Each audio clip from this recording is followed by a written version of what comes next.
Good evening, folks. Welcome back to another Monday night live stream. How's everyone doing? Hope you had a fantastic weekend. I hope your week is going well so far. And nice to see so many friendly faces in the chat. Apologies if my voice is a bit croaky this evening. I went to the football match on Saturday, and as you can imagine, there was many beers and many shouting, or much shouting, I should say. So yeah, my voice is a bit dry, shall we say. It's been a while since I've raised my voice, so it's a bit croaky today. So I apologise for that in advance. We've got a nice little gang in already this evening. Nice to see you all. The topic for the chat tonight as well is there's more to the hobby than just Warhammer. You all know I'm not a hater of any games. I'm not a hater of any companies. I love Warhammer stuff, and there's many stuff that I really love about Warhammer and about Games Workshop's miniatures. But you know what?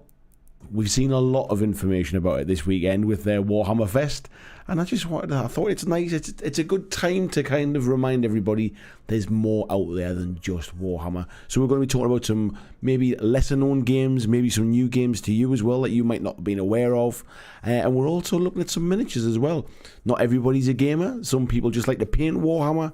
If you're just a painter, why not have a look out there and see what else there is? So we'll be talking about that this evening. We've also got all of the April. Yeah, it was April. Trying to remember where we're up to now in the year. We've got the April painting submissions to show off tonight as well, and we'll be revealing what the May painting challenge is. So yes, lots to talk about. And then if there's anything else anybody else wants to throw into the mix as well, please do. No doubt we'll get to that. So let's have a look and see who we've got. We've got Super Pumpkin Man, saying he's on a road trip this week. Good morning from Kentucky. Good morning to you, sir. Clyde Dashin, nice to see you in as well. RG, nice to see you. Type 40 Tardis is in. Zingbo's in, saying no hobby for him this evening. He's got a holiday to pack for. Very nice, mate. Enjoy the holiday. And he said he's looking forward to seeing everyone's submissions for the April challenge. Awesome, mate. Haxan, I should say, 666. Good evening to you. We've got Mark Long in as well. Good evening, fella. How you doing? Super Pumpkin Man saying, afternoon, my nerdy people. Alex Berry, good evening, Alex. How are you? He says, evening all, looking forward to learn about some less well-known games. I've got like a list of 5 games that one or two you might have heard of. I would suggest there's probably one or two I would say you've probably not heard of. And then we're also going to have a look at some miniatures as well. So yeah, I think there'll be something for everyone tonight. Christian Reeves, hello fella, how you doing? We've got Jonathan Dawson, good evening. Andrew Fairbanks, he says, all I can think about is Thor going, yeah, but is there really? Yes, there really is. RG, good evening again. Dan Pillow says, good evening everyone, I hope you're all keeping well. I hope you're all keeping well too. And I hope you're as well, Dan. Wayne Haywood, good evening. He says, happy May Day. It is, of course, May the 1st, isn't it? Oh, how the months are flying by.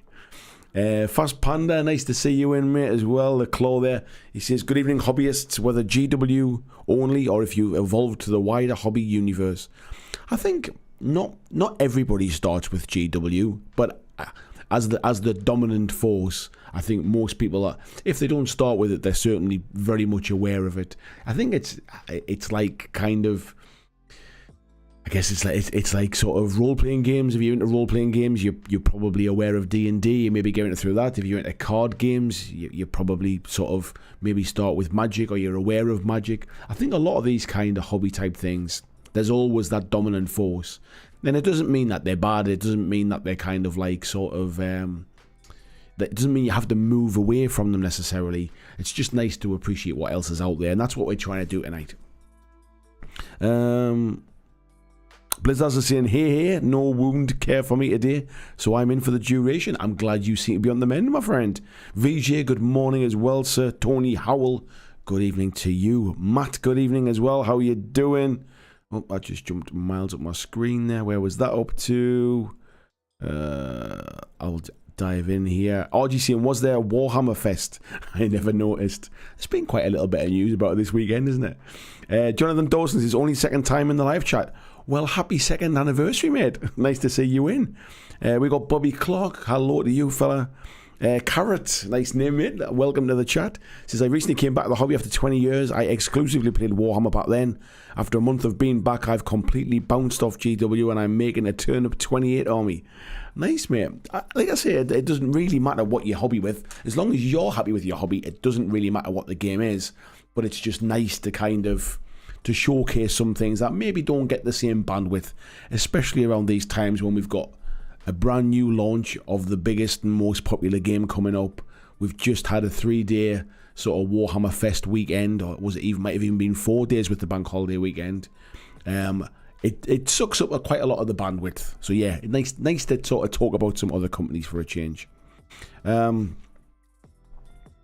40 TARDIS is sorry, let's just jump a bit there. Solar Grace, good afternoon from the US. Good afternoon to you. Tasty Brain Drain saying hello to everyone. Type 40 TARDIS says, I decided to bail completely on GW and couldn't be happier. Between Mantic, TT Combat, Black Site and other games, I'll never go back.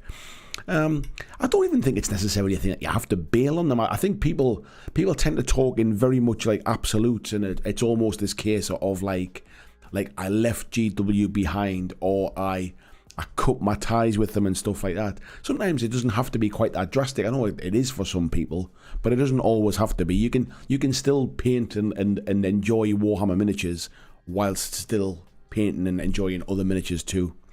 RG said I started with period. Yeah, I guess a lot of people, certainly gamers maybe of a certain age, would maybe start with sort of like historical games, Napoleonics, sort of Romans, World War II, that kind of stuff as well. I would imagine it's more modern day gamers now, new people to the hobby, who would generally probably start with Warhammer stuff. Tony says, it was chess that put me off strategy and tactical games. I've never really played chess. I mean, I know how to play chess, but I can't say I've ever had a game of chess randomly. Clyde says, GW has the money to get people to know them. Got to spread the love of all the other great games out there. I mean, one thing I would say about the Warhammer Fest this weekend, it's absolutely fantastic that we're at a stage now in our hobby, like, and I say our hobby as in the wider wargaming, miniature gaming hobby kind of thing, that a company is of the size of GW that can put on like a 4-day festival of a 4-day festival, really, to kind of share everyone's love of that particular game that they like. I wouldn't say it's like sort of, it's not celebrating the hobby as such, but it is celebrating people's love for Warhammer, and that in itself is a fantastic thing that it's at that level now. I would love to see other games sort of get to that level as well. In the same way video games have grown over the years, you have like sort of League of Legends kind of events and stuff like that. You have Final Fantasy events. I'm sure there'll be stuff for things like Call of Duty and all that kind of thing. Even like Warcraft and stuff. It would be nice in the future if other companies could grow sort of alongside the growth of interest, to be able to kind of sort of be considered a competitor, shall we say. John S. Still, good evening, mate. How you doing? He said he's about to paint some orcs up from Middle-earth Strategy Battle. Very nice, mate. RG said he started with period historicals and did some D&D and then found some decent board games, i.e. not Monopoly. Tasty Brain Drain says, I honestly did not know that Warhammer Fest was this weekend. I hadn't realised it was this weekend. I hadn't realised it was coming up until I saw all of the stuff on my Twitter feeds and stuff like that. Tony says, my hobby is utter madness and I love it. That's all we all want, mate. We all just want to love our hobby. RG says, I know I just love building things. Nothing wrong with that, mate. Matt is a 3-day long Warhammer community article in people form. I would say the only thing I've seen, and this has been sort of genuine feedback from people that attended, and I have to assume the people that attended are genuine Warhammer fans, otherwise why else would they be there? But there's been some kind of, I wouldn't say complaints, but there's been some feedback. That's probably a better word. There's been some feedback that it wasn't actually that good. That there was a lot of queuing, a lot of standing around in queues, not enough kind of demo tables for people to play things. If you weren't playing in any of the big Warhammer tournaments, like the competitions, and you weren't taking part in Golden Demon, there really wasn't enough to kind of interest you for a full day. never mind for 3 full days. And I guess that's just something GW will learn over time, and they'll adjust and kind of change things up. But I think it could also be, I was going to say it'd be a victim of their own success, the fact that it's so popular now, but they knew how many tickets they'd sold, so it's a bit of a different kettle of fish, that. But I'm not criticising it. I wasn't there. I don't know anything about it firsthand, but I would suggest it's been a balanced viewpoint from people. There hasn't been any kind of like extremes of gnashing teeth. I would say just a balanced kind of criticism from people, just saying that I had a 3-day ticket, I'd kind of run out of things to do by the middle of the first day, kind of thing, which is quite interesting, actually. Deep Red says, hail and well met to your heart. Hello, fella, how you doing?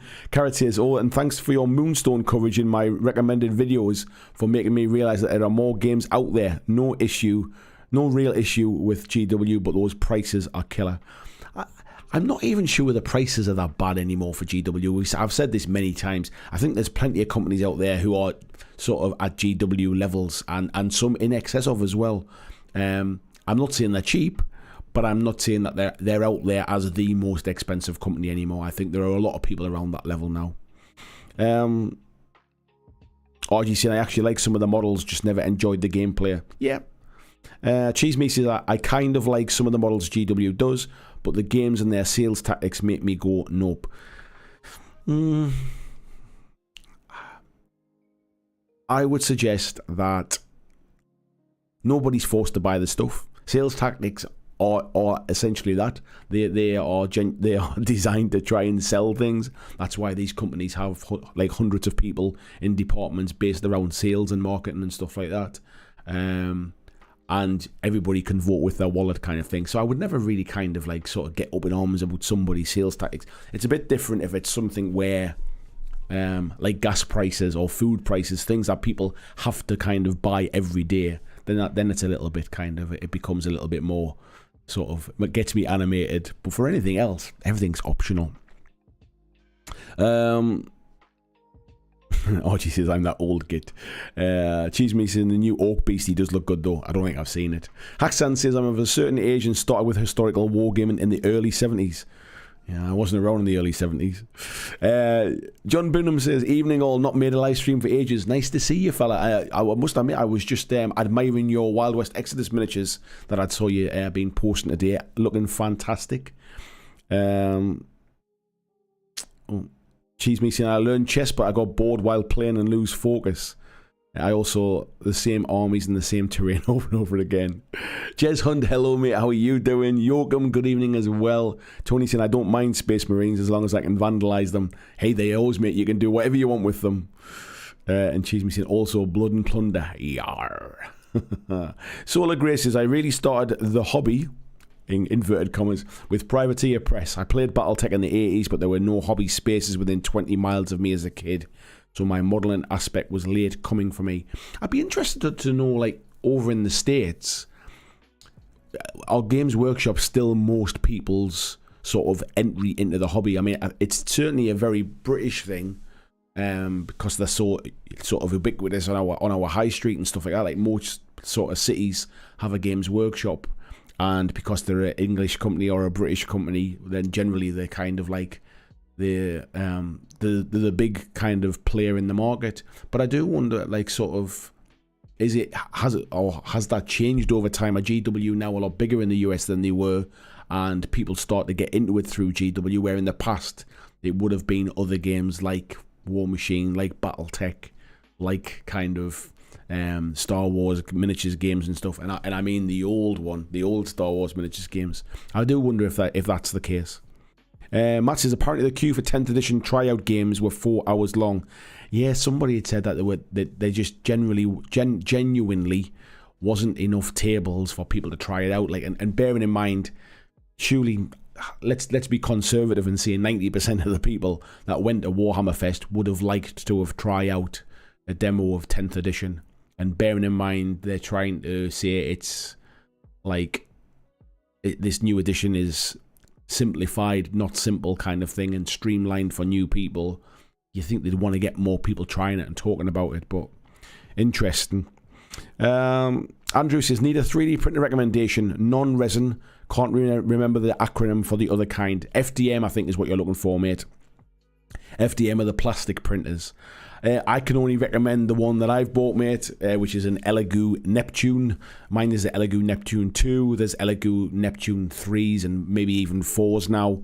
But that's a recommendation based on the fact that I've bought 2 of them and I think they work fantastic and they've never let me down. But I haven't tried any others to kind of compare and say whether mine are better than something else. All I would say is the ones that I've bought with my own money. I wasn't sent them for review. I bought them with my own money. They've printed everything I wanted to print off, and they've worked really well. So that's my recommendation anyway. Jimmy Moresco, hello, mate. He says, I really enjoy GW's games and lore. It's been part of my life since Rogue Trader First Edition, but I also enjoy Corvus Belly, Night Models, and weird games and many more. Just having fun. Yeah, absolutely nothing wrong with it, mate. And that's the point I really want to make, that this isn't about bashing GW.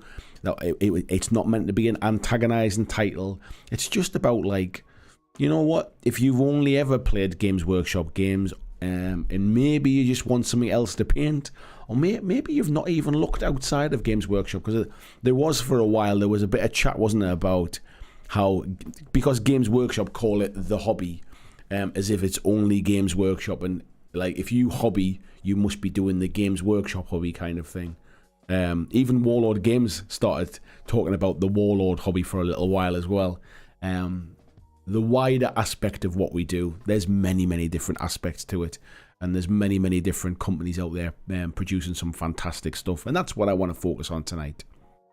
Dan says, I got into the hobby with GW and really like a lot of the GW miniatures, and 40k currently looking out 40k currently looking out at other games for the gameplay and the rules. Yeah, I mean, to be honest, if you only paint miniatures, Games Workshop make a lot of cool miniatures to actually just sort of sit and paint, and I'm not surprised a lot of people never look elsewhere.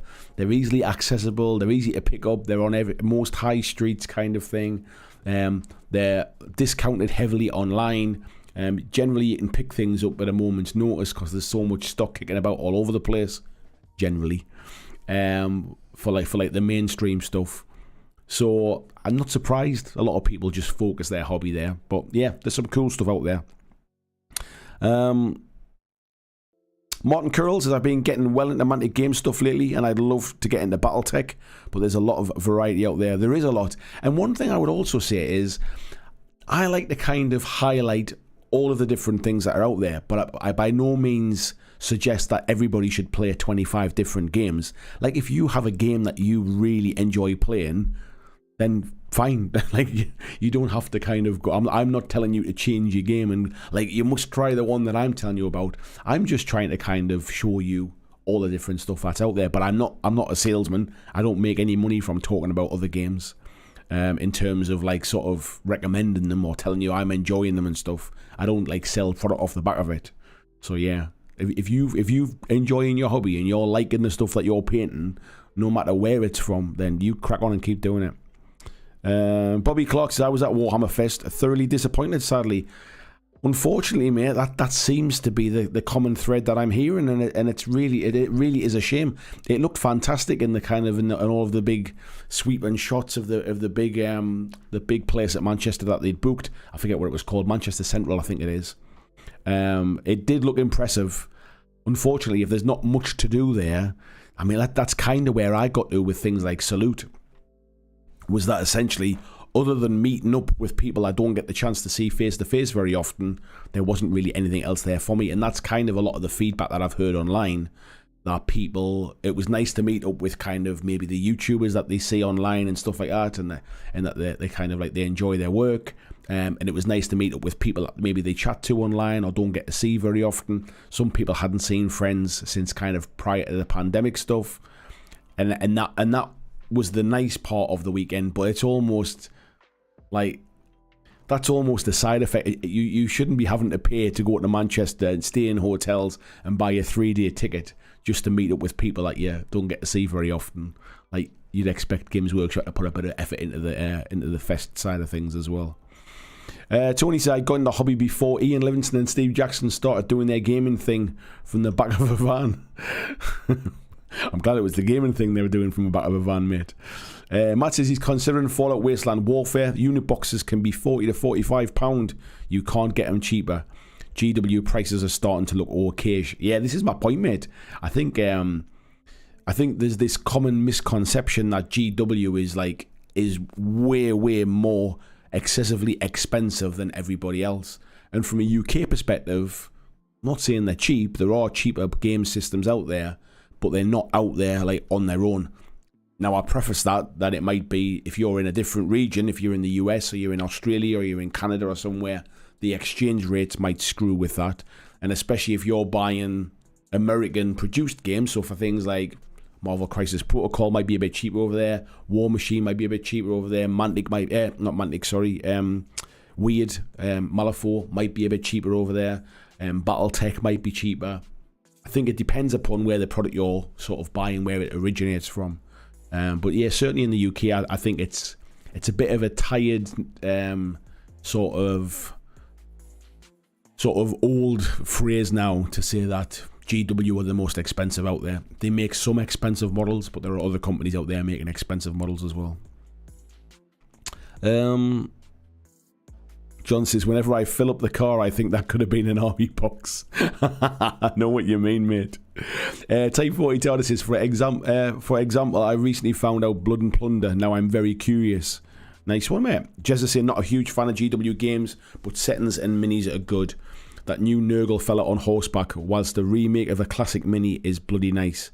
Be a nice one-off project. And I think a lot of people sort of treat them like that. It's nice to have a bit of a one-off project. There's models for GW that I've looked at and thought, you know what, I'd really quite like to buy that just to paint it, really. So yeah, by all means, buy and paint the things that you like. RG says, my issue these days are my eyes. I have a steady hand, but my eyes have just gone to pot. You know what, mate? Mine are going exactly the same way. I've got magnifying sort of headset thing now that I look like an absolute sort of dodge pot. I think the English term would be. I look proper shady in them. But yeah, and my eyes are going to pot now as well.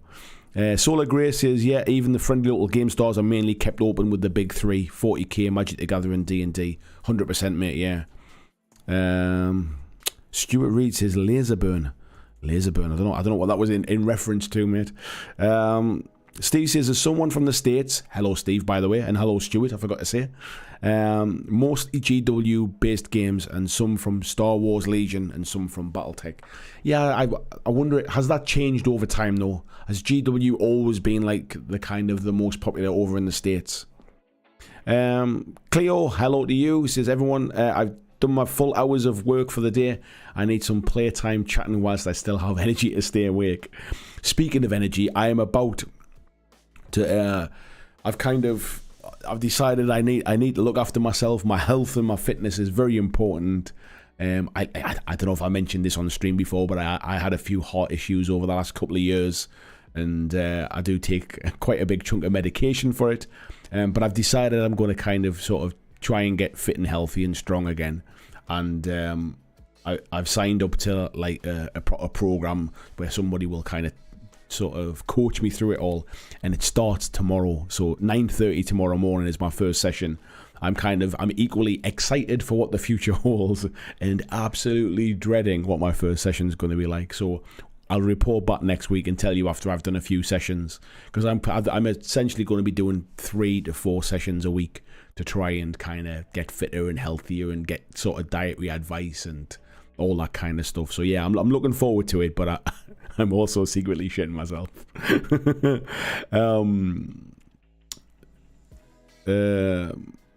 Type 40 Taurus says, in the US, GW is still the gateway game. Local game stores are thin on the ground. I'm in a major city in Philly, and the game stores are still 40 or 45 minutes drive. Yeah. Andrew's saying, I'll say a major issue with smaller companies is literally not being in the store. It's a major reason why Guild Ball started going downhill.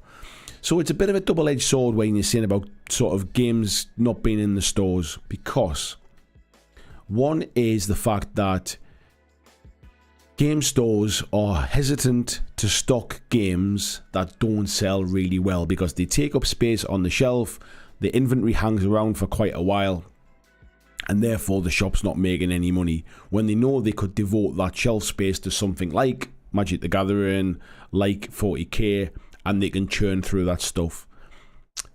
You then add into that Games Workshop have increased the amount of new stuff that they release, which basically commands more shelf space in a store, which basically takes shelf space away from those smaller companies that might get the chance. You then start talking, as I do, to some of these smaller companies and the people that own these companies, and it is really, really hard to get onto the shelves of new stores. They either need to be ringing around individual stores themselves, because it's not like, I want to sell I've made this new soup, I want to sell it in a supermarket. So in the UK, you've essentially what they call the big five. You've got Tesco, Asda, Morrison's, Lidl, Sainsbury's, and Aldi, I guess, the big six. If you want to kind of sell your soup, you get into one of those places. If you're selling a miniatures game, you almost need to ring round every individual store and try and get them to take it. Or you need to sell it in through a distributor who does some of that legwork for you. But then there's so many cogs in the wheel that the margins become so tight that nobody except the people in the store are actually making any money out of it. So it's such a double-edged sword. So whilst I completely agree with you, Andrew, what you're saying, it's a real kind of difficult conundrum. And it's not until you get the size and scale of mass production, the way, even people like Mantic, people like Fantasy Flight and Atomic Mass Games, and people like Weird Games and stuff like that, they've taken time to kind of grow and get to that point as well. The smaller companies that we're talking about, like sort of 2 or 3 people working in a company, it's a real uphill stroll for them. Jess is saying there are a lot of games, there's so many incredible minis out there. Go delve 100%. And what I would say is we were looking at some miniatures, I think it was last week's stream, and some of the websites are absolutely garbage. It's really hard to actually see what they sell, and like it's all right showing like a box, like a picture of a box or something, and going, oh yeah, so what do the miniatures look like? The companies we were looking at, like, I think it was last week, didn't even have like pictures of the miniatures themselves on the website. Like, how do you even know what you're buying? We were talking about the cowboy miniatures. I think it was a Great Escape Games. We were talking about the cowboy miniatures for Oh What a Cowboy, and their website didn't even show the miniatures. It just showed the box art. When the box art was art. It wasn't like even pictures of the miniatures, like a Games Workshop box or something. So yeah, sometimes they're not helping themselves as well. Tasty Brain Drain says, I would say Games Workshop is how a lot of people in the States got into the hobby, as I know a lot of people who've played nothing but Warhammer. Interesting. Christian, just sharing the link there for the Patreon as well. Perfect time to join the Patreon today if you want to join. It is the 1st of the month. Perfect time. Your money comes out today, and then you don't have to pay anything else for another full month, and you get all access to the Patreon perk. So, it's support from as little as $2 a month. $2, you can't even buy a cup of coffee for $2. But you'd be surprised that if lots of people all sort of have that small amount of $2, it really helps me keep kind of things stable in the background. So, yeah, I appreciate anybody that is already currently a Patreon and anybody that would choose to support in the future as well. So, thanks for sharing that, Christian. Tony saying you got into scenics and terrain modelling as a hobby, but easier on the eye and steady hands are less of an issue. Interesting. Sora Kiss, good evening to you as well. How are you doing? Stuart Reed says, I really dislike this pattern of simplification. A pattern of simplification. I'm not really sure what you're referring to, mate, but there's nothing wrong with making things more accessible. Things don't have to be sort of simplistic to be simplified. You can make things easier to get into. You can make things more accessible to people. It doesn't mean that it's got to be a kind of like a stupidly simple rule set. It just needs to be more accessible. It's like how one game can be quite complex in its strategy and in the way the game actually plays. However, the rule book is really well written and it's very easy to be able to access the game and understand how to play it. You can have some games that are really, really simple to play once you know how to play, but the rules themselves are so badly written that you can't even sort of get in and access the game. So it's simplification versus accessibility, I think it sometimes get confused and get mixed up. Coffee and Pistachios, good evening to you. How you doing? Cheese Me says the GW kits are really brilliant with their instructions. Getting anything from others can be a bit of a shock. There is that as well, mate. It's a bit of a surprise. I know Mantic is starting to include instructions in their Kings of War stuff now. If anybody saw the interview I did with Ronnie Renton, he mentioned it in there, and he might have went into a little bit more detail in another video that we recorded and I haven't used yet. But yeah, they're starting to put instructions into their Kings of War stuff now as well. But yeah, I agree. I think like that kind of stuff to me, it's almost basic. You can try and sort of defend your decision not to put instructions in by saying these are for experienced gamers, but then maybe experienced gamers won't buy your product kind of thing. Maybe you're missing out on attracting new players. And I know there are new people who I've introduced Mantic games to who said I wouldn't buy another kit because I haven't got a clue how to put it together because they're new to the hobby. So it's a two-way street, isn't it? Where was this? Let me go back a bit. Oh, that's really jumped ahead. Unaided Foot, good evening to you. Says I started with GW 40k 2 years ago. Since then I've added AOS, Blood Bowl and just getting into Malifaux now. I'm loving all those games and soon should be able to try Bolt Action, which will be awesome. Nice one, mate. Always good to try new stuff. Jonathan Dawson saying I migrated to skirmish level games, which allows me to try more variety of games and systems. Yeah, nothing wrong with that, mate. I think a lot of people these days are more skirmish, and I maybe even skirmish is not the right word. Maybe lower model count or shorter gameplay time as well, because you can play some games that are maybe you need quite a few models in that, but actually they don't take that long to play. And I've played plenty of games that don't need a lot of models but still kind of take 3 hours to play a game of. Clyde saying I've been swayed by a few YouTube videos and MCP gifted sets to go whole hog into MCP. I like the game, mate. I'll only ever say good things about it. I think it's a good game. Ariel, good evening to you. Says I got back into Underworlds in part because the minis are great for a bunch of great indie games. I'm getting the new box this Saturday. I must admit I've not really kind of spent that much time looking at the Underworld stuff.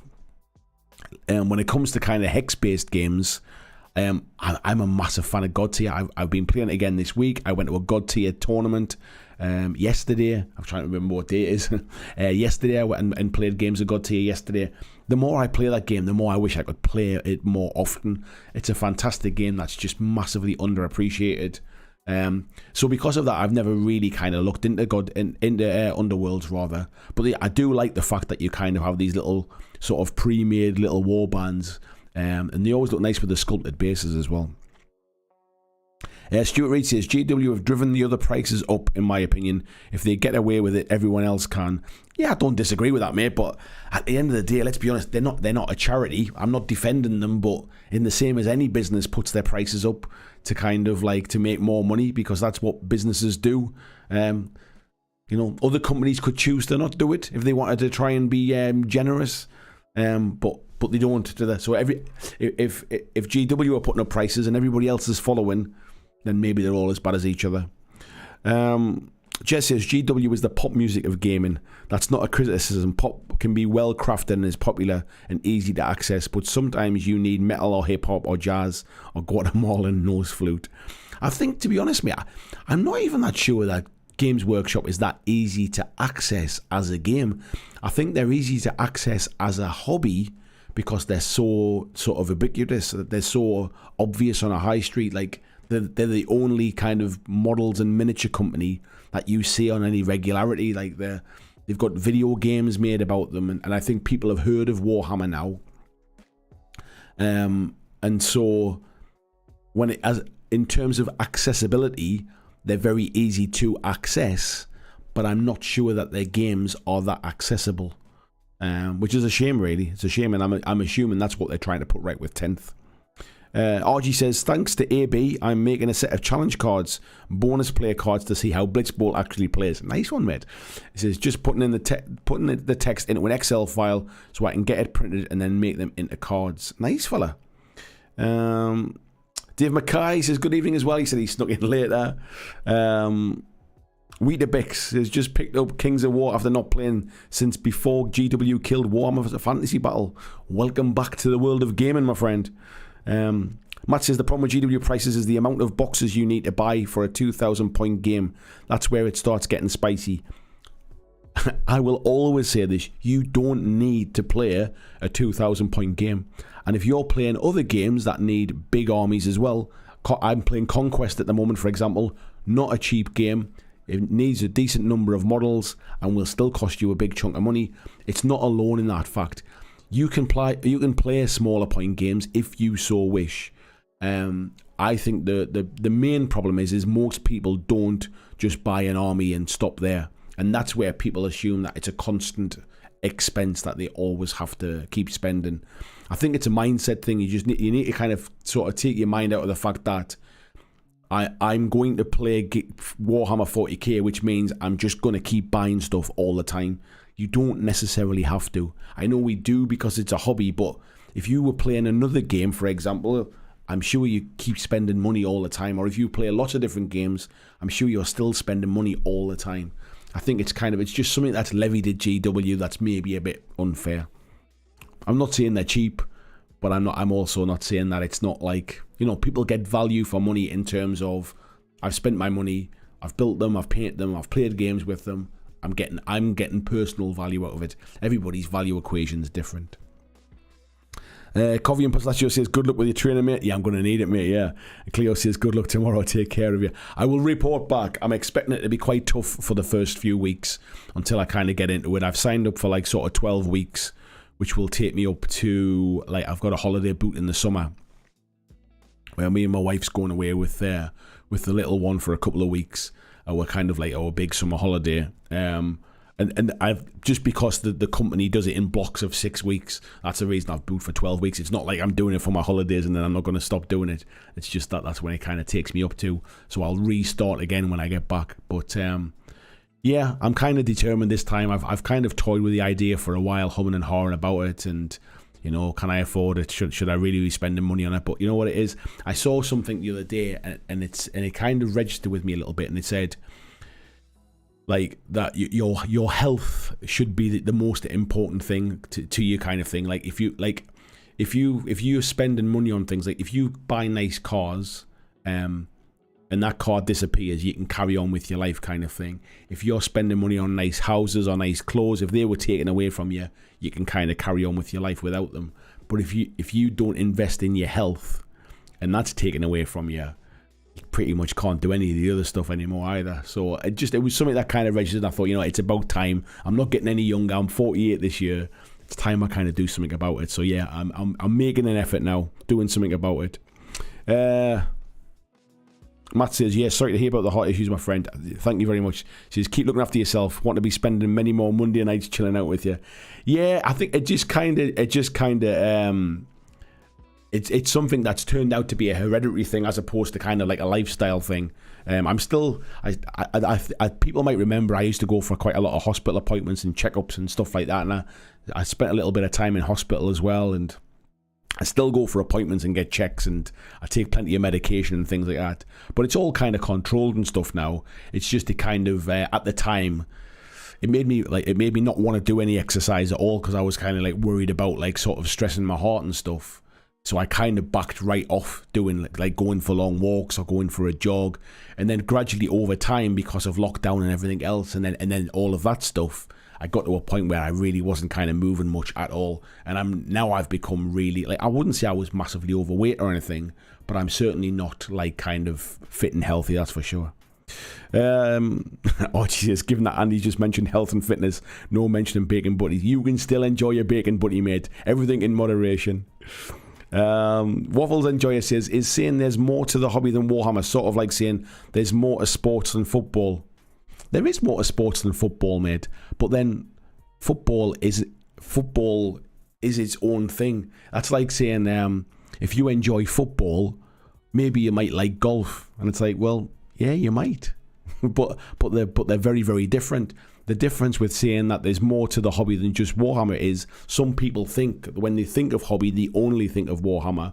Whereas if you just want to paint models, Like, there are lots of models to paint. That's like, to use your analogy, you could say there's more to football than Barcelona, because there are lots of teams. So maybe if you enjoy watching Barcelona play, you might enjoy watching some of the other teams play as well. And that's probably a more relevant analogy. Dave says, good luck, no more bacon for you. Just less bacon, mate. That's the difference. VJ says, is there a gym around UK Games Expo? We can go for a workout. I'm sure I'll need one by then. You know what, mate? I don't really think there is. I mean, you'll see when you get to the place, it's not the kind of place like it's hotels and restaurants and convention centre kind of thing and bars. The hotels might have gyms inside of them, mate, but I'm not sure if we're in different hotels. I'm not sure if we'll be able to use them or not. Jess says, I bet it'll be like a drill sergeant or Full Metal Jacket. This is your water bottle. You will give it a girl's name. Would not surprise me, mate. Cheese Me says, you need space to sell, but if you don't have it, you can't sell it either. Yeah, there's an element of that as well. Just go for an extra run. I don't enjoy running, mate, to be honest. I'm not a fan of going running. I find it really boring, which is why I'm doing more kind of... like I'm doing more weight and resistance stuff as opposed to kind of cardio. I find cardio really, really boring and dull, which is why I keep giving up on it. Mark says, haven't looked at GW since 6th edition fantasy. He was lured away by Flintlock. Never went back. Don't think I've heard of Flintlock, mate.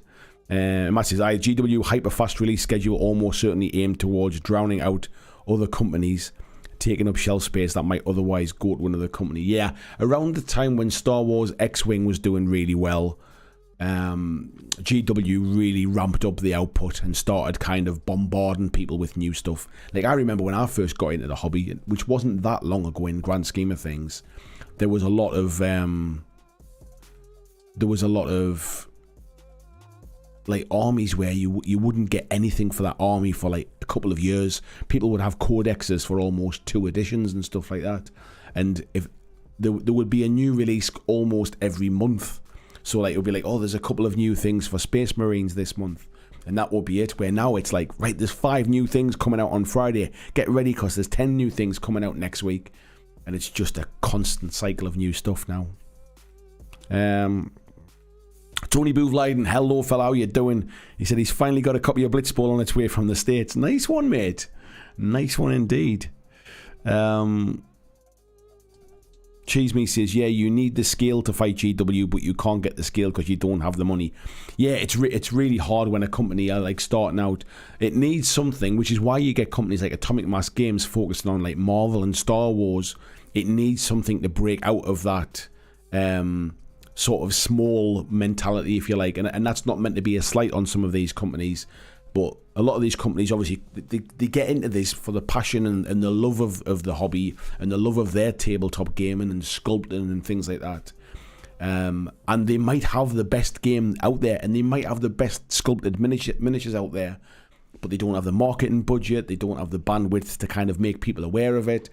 People are already kind of embedded in lots and lots of different projects and lots of different armies, and it's hard to kind of get it out to them. They can't get it into stores. There's not much margin in it to be starting to go out to distributors and kind of shipping it all over the world. Like Blacksite Studios is a prime example for me of, if I could get my hands on their product in this country at a decent price, I'd be all over it. But unfortunately, they don't really ship to the UK. They can, but it's really, really expensive for shipping, to the point where their shipping is more expensive than the product I'd be buying. And that's what kind of stops some of that. But I think their product is beautiful. And like their hardback rule books, I would love to have one just to kind of sit and read through. I know you can get digital versions, but I actually physically want the kind of the paper copy in my hand kind of thing, that hardback book. So I feel sorry for some of those companies, but I guess as long as they're making money, as long as they're surviving, like, not every company has to be a multi-million-dollar sort of stock market success kind of thing. Sometimes as long as you're happy with how your business is doing, then sometimes that's enough. It's a bit like with me with this channel, to be fair. Like, this is never going to be a channel that gets like 100,000 subscribers like some of the other channels. But I don't need it to. Like, as long as I'm enjoying what I'm doing, and as long as people support me through donations and through Patreon, and I can make advertising revenue, and I do the odd paid promotion video, all those things kind of add up. And as long as it's enough to keep the lights on, and I keep doing it. Like, I'm not trying to take on staff. I'm not trying to recruit people. I'm not trying to kind of sort of make a fortune. Just as long as I got enough to cover my overheads and make a little bit of money on it and pay the bills, you know, and everyone's a winner. And that's what's given a lot of companies the ability to kind of to start up their miniature businesses and stuff. Not everybody has to be a challenger to Games Workshop, but I'd like to think that Games Workshop are not just out there on their own, having it all their own way. I'd like to see a few other companies sort of catching up and just kind of keeping them honest a little bit. Jess says, Andy, that Ronnie interview was good. Thank you very much, mate. Johnny B says, GW minis are nice, but sometimes impractical as gaming pieces. Too fragile with spikes and whips. I never find them that fragile. I know other people say kind of similar things, but I've never really found them to the point. Like they always seem good quality plastic. Like a lot of the Warcry miniatures have kind of like whips and things like that on them, and they're kind of springy. They've never really snapped off. Like it's worse to have like resin, I would suggest. RGC, and he just remembered to add a like. Paul says 88 watching and only 28 likes. We've got 44 likes now, but we still got 90 people watching, so I'm sure we can squeeze a few more likes out. Coffee and Pistachio says, speaking of Patreon perks, can't wait to get my mug. Yeah, I'm doing a run on those, to be fair, mate. Which, to be fair, might be the last run of those I do. I mentioned this before. They're just, when I first started doing them, it was cost effective to do them. Now they cost more than people paying Patreon. So yeah, it's not worth it anymore now. Let's have a little look here. Paul saying, after working for GW a couple of times, I would never buy anything from that company again. Interesting. Where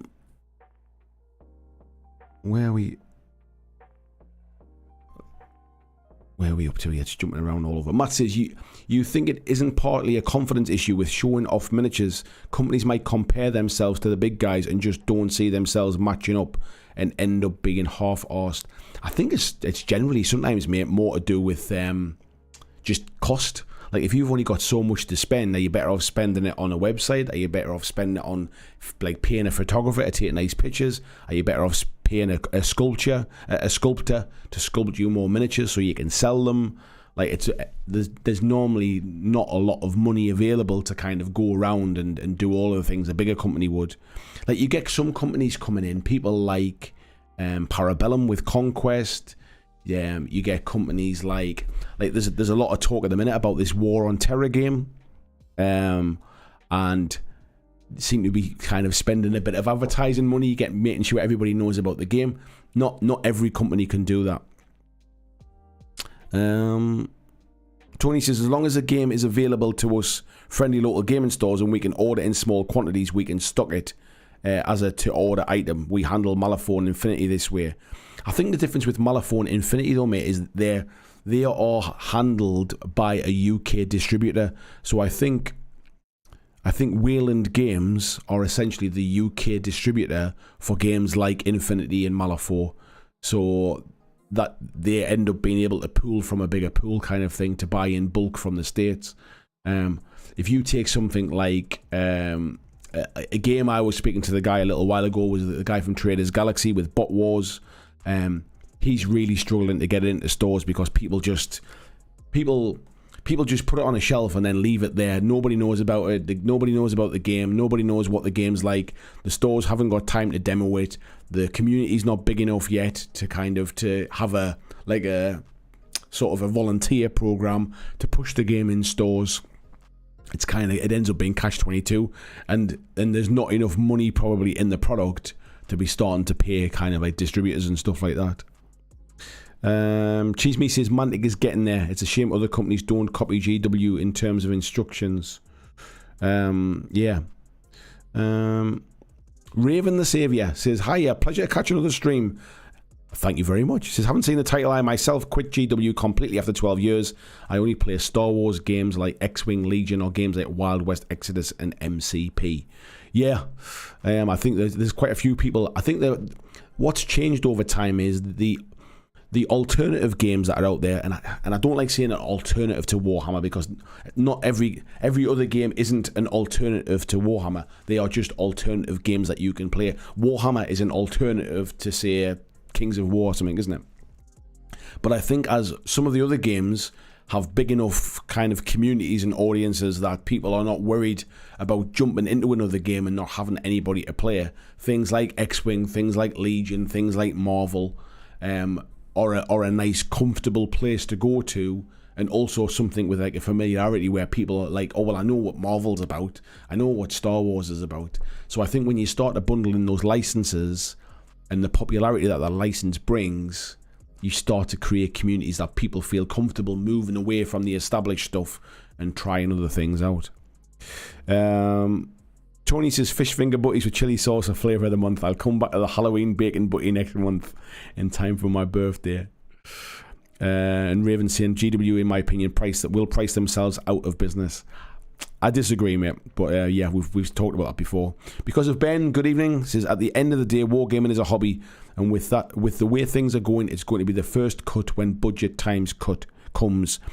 You know what, mate? I used to think that, but I'm not so sure. I think generally, for some people it will be, and it will really depend upon where your budget is. Like, if you are already on a very, very tight budget and the small amount of money that you have spare is going onto miniatures and gaming, then maybe that might be the first thing that gets cut.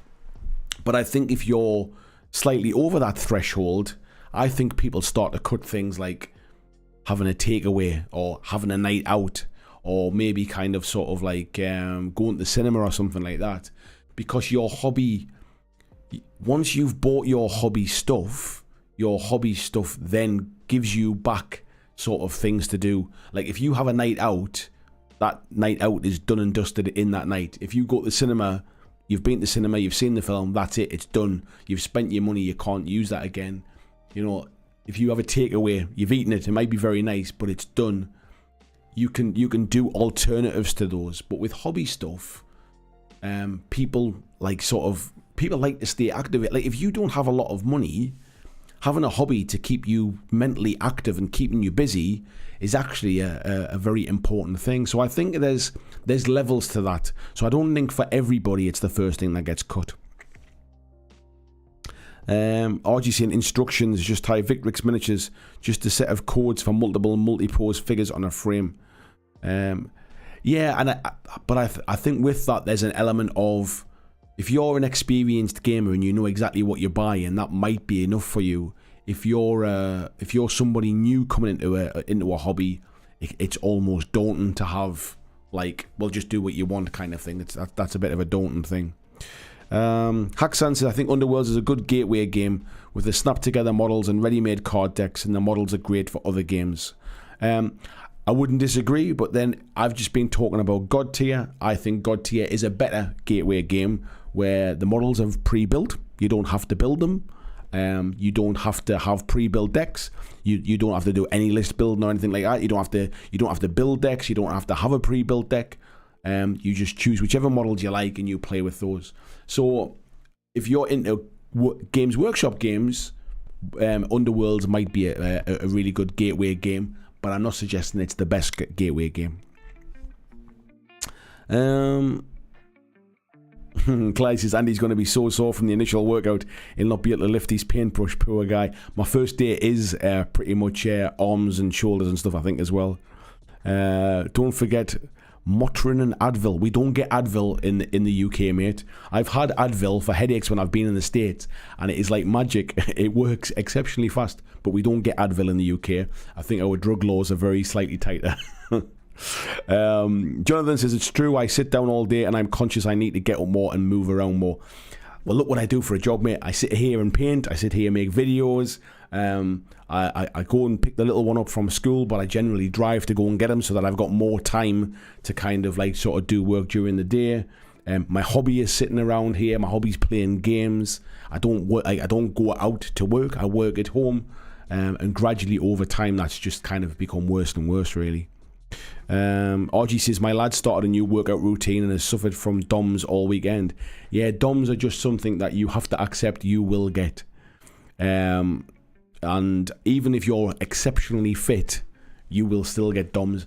I think the difference being they're not as bad the fitter you get, and you kind of get used to them as well. Matt says, having a buggered back makes it hard to do a lot of things these days. You don't appreciate what you've got till it's gone, like the ability to have a decent night's sleep. God, I miss those. You're not wrong, mate.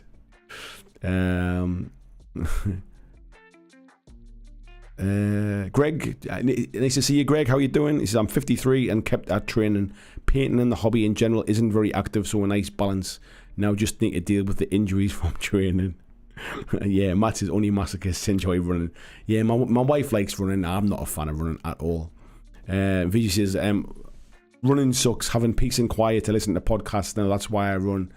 Yeah, even that, mate. I think I don't like training alone, and I don't like the monotony that running brings. Even when I'm listening to something, I'd rather walk, I think, and listen to a podcast than I would run. I just don't find running. I just don't enjoy it. And I think when you're a bit on the heavier side as well, sort of, and not very fit, lugging yourself around is not fun at all. Matt says, I'm working on some war games, Atlantic models for his Warhammer armies. Nice one, Matt. He says, and Matt's saying, yeah, lack of decent margins is why even established companies rely on back-end sites. Well, I tell you what, we've been nattering away there. I'm going to come back. So, where was the comment here? Raven the Saviour says, Spiky Springs, Ghost Rider for MCP, would like to say hello. I don't find that one too bad. I'm going to come back to that comment, but I think what we are going to do is we're going to have a look at those games now. Otherwise, we're going to run out of time because we've also got the painting stuff to do as well. So let me get across here. So if I go to where are we at? This one here to start the chat, and then we're gonna have a chat about tonight's main topic. So as the title says, what I want to chat about tonight is that Warhammer is sort of, there's more to the hobby than just Warhammer. That's what I should have said. And as I said at the start of the live stream this evening, this is not about being anti-GW. There's a lot of stuff about Games Workshop that I really do love. But there are other games out there as well. And especially after a weekend where we've been bombarded with all the new 10th edition stuff, and we've been bombarded by all the news from Warhammer Fest and all of the kind of announcements. It's nice to take a look at some of the other stuff that's out there. So I'm going to talk to you about 5 games tonight, or 5 companies who produce games and produce miniatures that maybe you might not have heard of, and they will give you maybe an alternative kind of game, but they will certainly give you some alternative miniatures and something different that if you just want a bit of a painting project, I would recommend that you 100% check these folks out. So we're going to start the first one with Moonstone from Goblin King Games, and you might have seen this miniature that was on the thumbnail for tonight's live stream, and this is the Coronation Chicken. So I'm sure, as most folks will know, we've got our royal family. We've got the Coronation of the King coming up next weekend, and what Moonstone have done, what Goblin King Games have done, is they've made an alternative sculpt of the Goblin King with a Coronation Chicken. And I just think that these kind of sort of miniatures are absolutely they're so different, they're so quirky, they're very, very different to stuff that you'll see from other places. There's a stat card there for them as well there. But what I will do is I've got this picture here where you can see a painted version of it. Let me just zoom in a little bit. What a cool model I think this is. I've talked about Moonstone before in previous live streams, and I think it's a fantastic game. I did an interview with the creator of Moonstone. I'll put a link to it in the upper corner of this video, so you can go and check it out. And we chatted about kind of like the inspiration behind Moonstone, which was very much the artist who kind of sort of came up with all of the labyrinth sort of puppets and kind of characters and creatures. Was a big inspiration behind Moonstone. The game's really fun. It uses very, very few miniatures, but yeah, this is like a nice kind of cool miniature, something a little bit different. And if you go to their website, you can have a look through all of the different stuff that they've got available. There's some really, really interesting, unusual miniatures. Like if we take this one as an example, we've got like a goblin here carrying a chest with like an octopus on his head. There's a crab here with a goblin riding on his back. and we've got like this little goblin here, El Capitano, sort of in like a bit of like a little sailboat thing as well. There's some really unique and sort of quirky, whimsical kind of miniatures. And I would definitely recommend checking out Goblin King Games and the Moonstone range. Now, one that you might not have heard of is a game called Zinvaded. Now, this is something that was new to me when I first heard about it, but I've become really kind of interested in learning a lot more about it. And Zinvaded, basically, as you can see here, have a nice range of miniatures.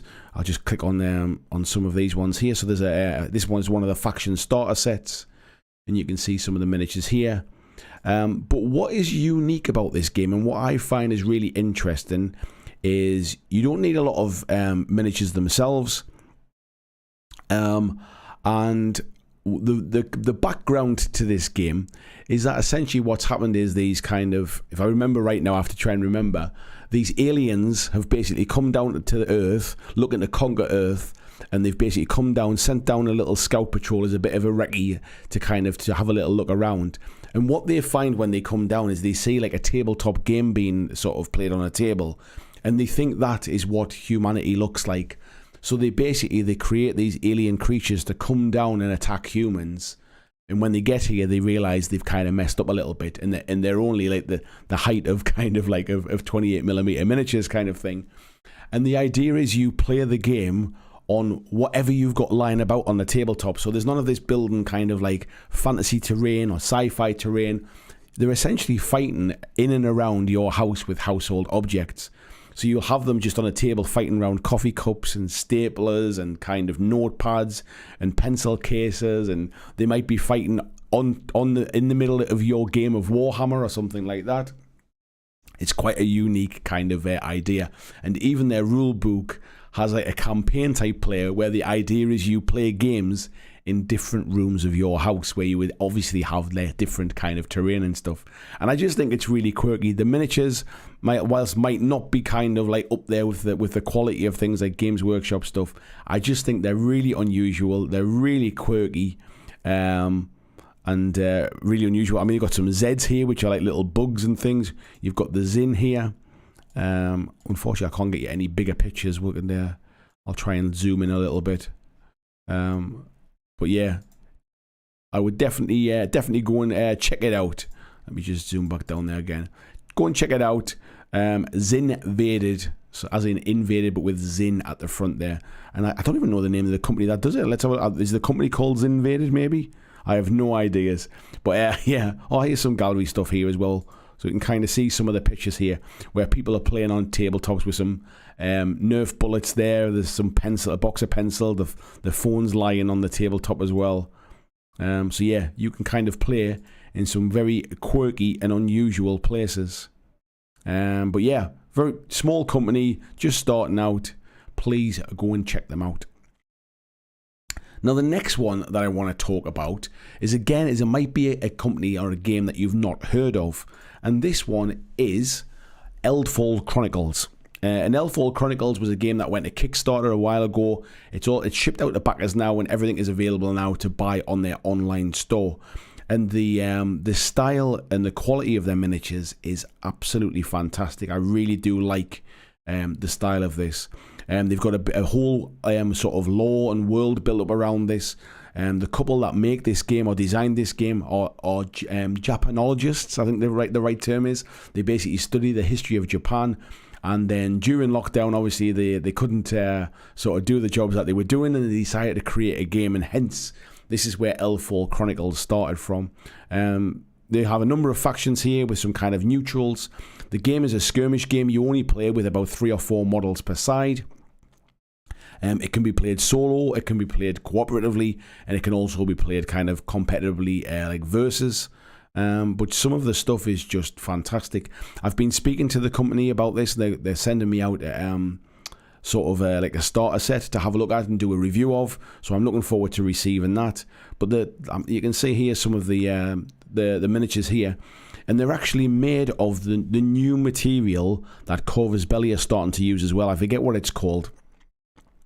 But it's not resin. It's not like what's it called? It's not the like Siocast type stuff. This is really, really the really cool new stuff from Japan that, or from China, I should say, that Corvus Belli are going to start trying out and making some miniatures from. And the reports I'm hearing back is that they're fantastic. But some beautiful miniatures here. There's definitely a very much kind of sort of Asian inspired from their kind of like their Japanese cultural background, with some real fantasy and stuff in there as well. But yeah, we'll be chatting a bit more about this soon. But yeah, again, if you want to try and get some different miniatures to paint, we're gonna have a look at this image here. Here's a kind of like a lineup of the different miniatures that they have in the game. Yeah, they look absolutely beautiful. The setting is very much, imagine a fantasy kind of, would I say Infinity? Almost like a fantasy version of Infinity, not quite as complex, with less models required per team. But yeah, fantastic. And the fact you can play solo and co-op as well is never a bad thing. The next one I want to talk about might be a company you've heard of, but this is BlackJack Studios, and they've got a game coming out at the moment, which is you can pre-order at the minute, called Demon Ship.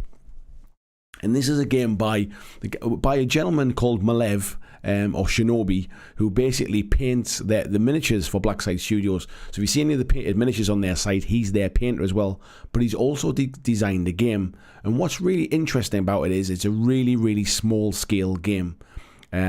You play with a small number of models, and you play it on a very small, basic like board size as well. Now, what stood out to me was you got to have these starter boxes here with some miniatures in them. The miniatures are looking pretty cool. I quite like them. You get bonus head options on these ones as well. Something a little bit different, a bit more sci-fi. It's very much inspired by sort of Aliens, that kind of thing. But yeah, it plays, I think if I remember right, you can actually, it plays, I might be misremembering this, but you almost play it on a board size the size of the box, which is really cool. You can also buy like a little MDF terrain box, and what's cool is it basically comes in a box like this. All of the terrain packs down inside the little MDF box. And then, as you can see, as it all kind of unpacks again, this is the side of the board that you're playing on. So really, really good in terms of sort of being able to like play games in small spaces. I think I remember seeing a picture of Malev. It was on a plane. It might have been going to Adepticon, and he was playing it on the table, on the tray table on the aeroplane. But yeah, I just like the fact that it's a little bit quirky. It's a little bit unusual. And I also like the way that they're going to they've got these sort of mock-ups of what the miniatures are going to look like when they ship out. They look like old kind of like Star Wars miniature figure kind of boxes and stuff. There's definitely a very 80s vibe to it.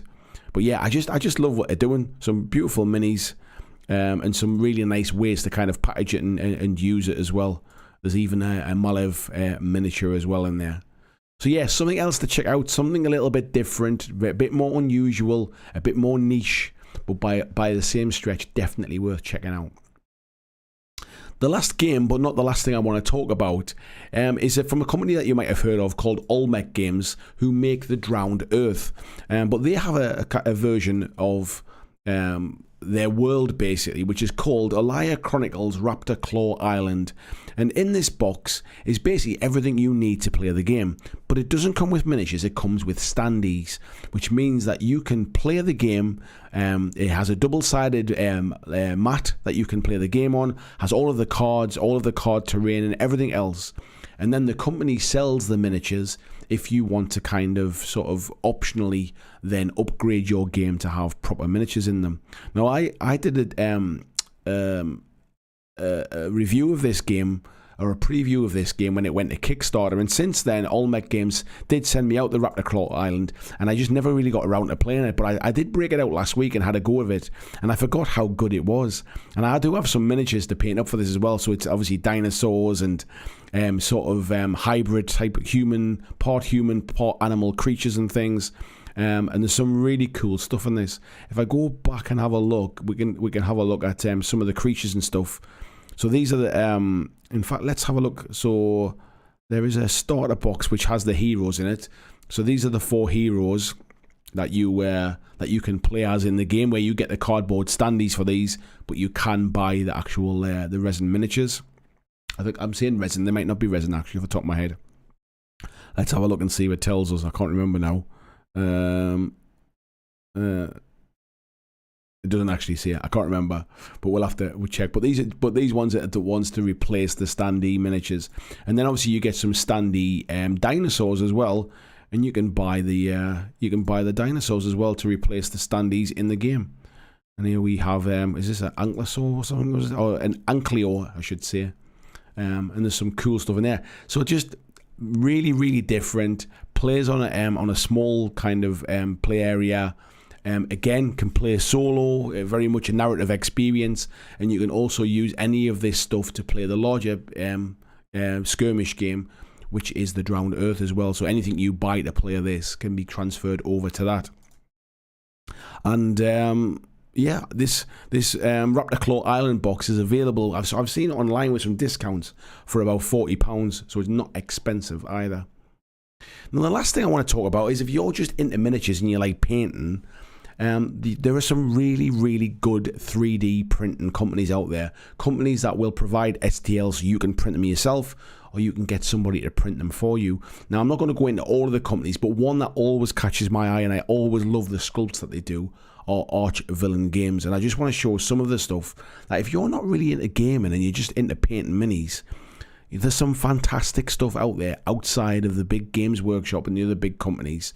These are all available as STL files that you can print out.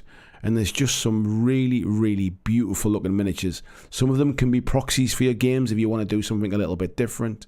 But you can see here the quality of these pre-supported files are really, really good. They do it through things like Patreon as well. You can buy individual files through My Mini Factory, but you can also subscribe to them as a Patreon as well.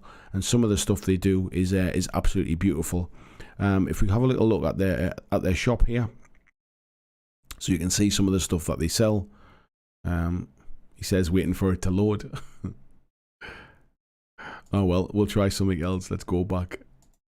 Where are we at? We'll go for the sci-fi stuff.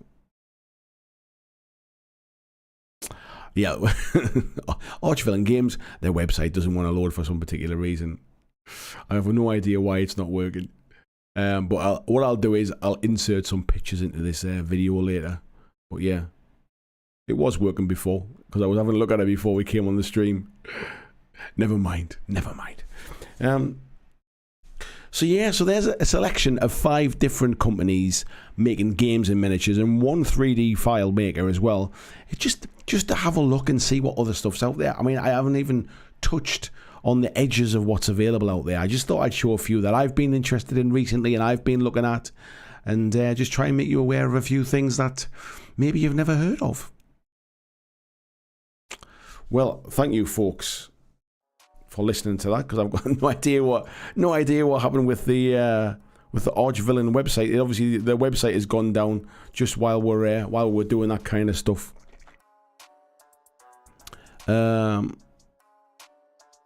Let's have a little look here. So I don't even know where I did mention something that we were up to, and I can't remember where it was.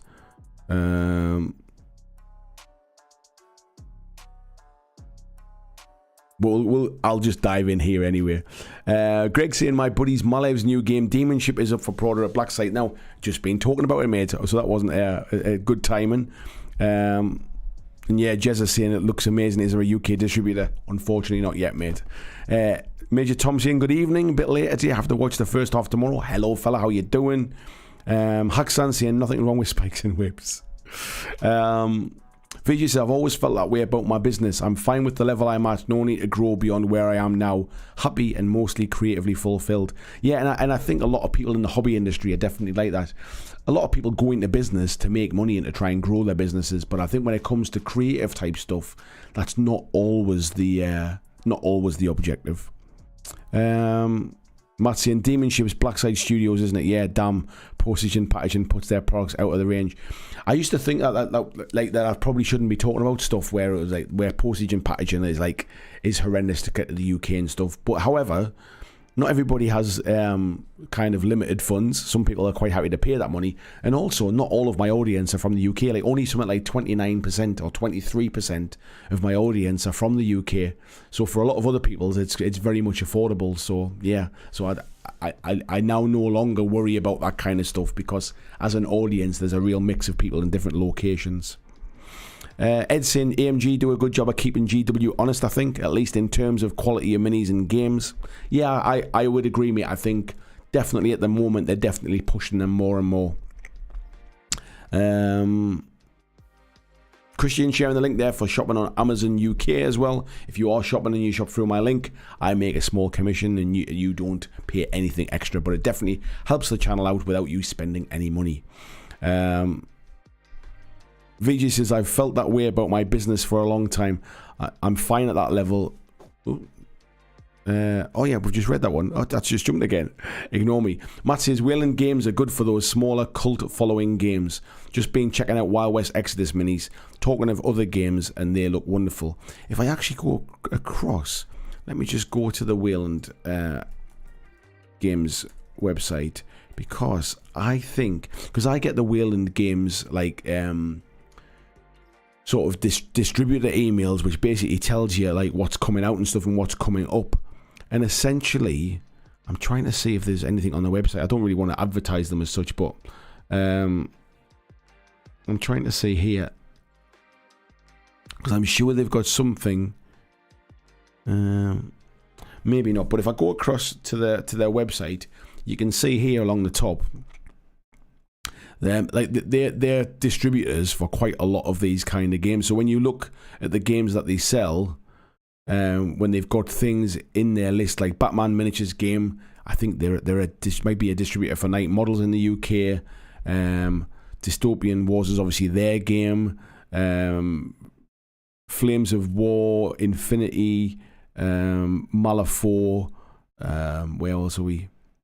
War Machine, Wild West Exodus is their game. A lot of their stuff, I think they're a bigger company than you think, because they are the actual like distributor as well for a lot of that kind of stuff.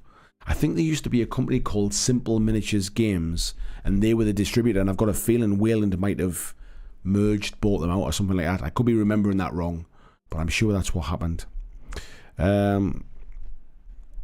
VG says, is there a second-hand game stall at UKGE? There is, mate.